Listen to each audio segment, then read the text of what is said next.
The first day of racing started today in Napier, New Zealand. The stakes were much higher today than yesterday since the time for training is over. The young sailors know that every detail counts and are very focused on their preparation.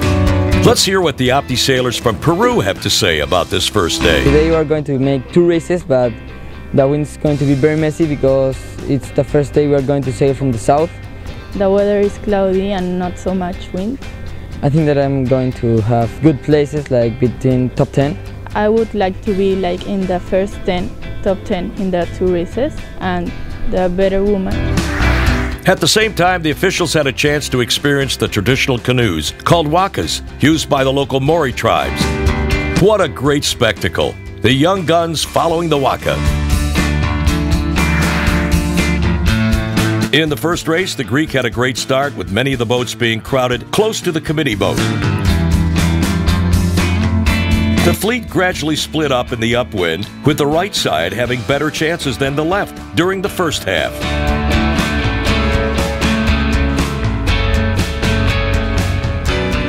However, Tiago Brito from Brazil rounded on top, coming from the left lay line.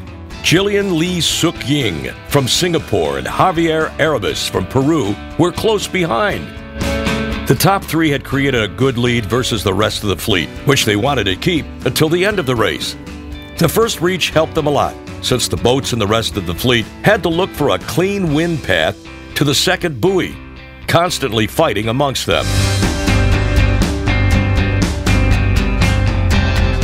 The first downwind brought very few changes, apart from Peter Lin Janizik from Slovenia, who managed to close up on the top 3. The girl from Singapore chose the left side in the next upwind, which brought her at the top and ahead of the Brazilian. In the end, Tiago Brito had to settle for the 4th position, with the Singaporean, the Peruvian, and the Slovenian finishing in the top 3. The second set of races started with a partial recall. Javier Arabis started in a much worse place than the previous race. Unfortunately, the wind didn't seem willing to help the sailors. It started dropping, and by the time the next group started racing, it had gone to as low as 3 knots. The race committee understood that the race could barely continue and had to abandon it. Let's have a look now at the results of the first day.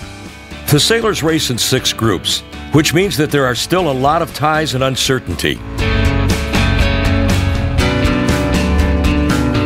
Every day will bring the future world champions closer to their medals.